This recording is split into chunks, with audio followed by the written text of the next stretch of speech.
G'day and welcome back to another episode of Tomo's Tune-Ups, proudly sponsored by Minisport. I have my apprentice here, Jackson, who is going to be helping me talk today about the different lay shafts available for the A-Series gearbox, specifically Classic Mini and Classic Moke. Now, Jackson actually asked me off camera, what is a lay shaft? That's a really good question, Jackson.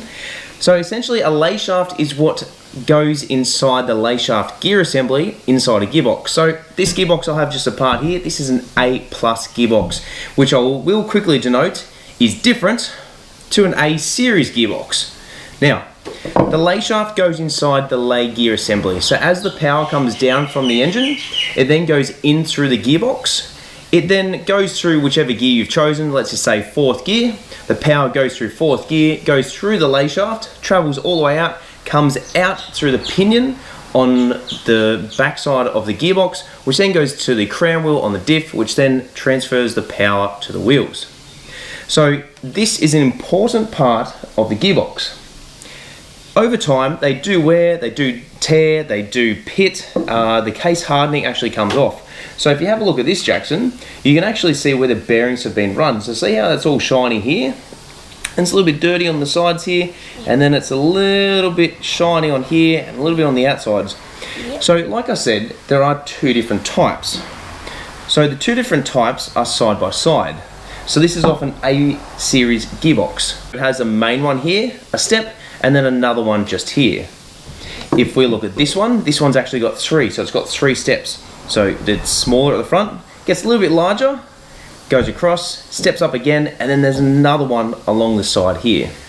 Now, as a general rule of thumb, I like to replace these regardless when I'm doing a gearbox rebuild. The reason why is over time, as I said, they can wear, they can deteriorate, they can cause pitting, scoring, damaging, all that sort of thing. So there's not a lot of cost involved in these. They're generally about $80 to $100 to replace, depending where you are in the world.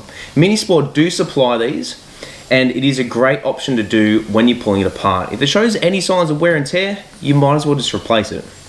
Now, depending which gearbox you've got, there are a couple of variants. So, as I said, A-Series and A+. A+ generally has a couple of steps, which actually takes less bearings than the A-Series from memory.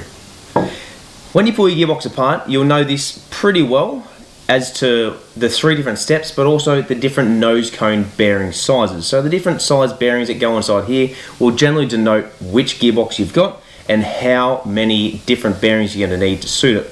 So whenever you're replacing this, I generally always replace the bearings that sit on side here as well. The reason I do that is because as this shaft wears, so will the bearings. So these are an important part to any gearbox, and I would highly recommend them that if you're pulling your gearbox apart, make sure you replace it. If you're unsure, throw it over your shoulder, get yourself a new one, check them out at www.minisport.com.au, and we'll catch you on the next episode of Tomo's Tune-Ups.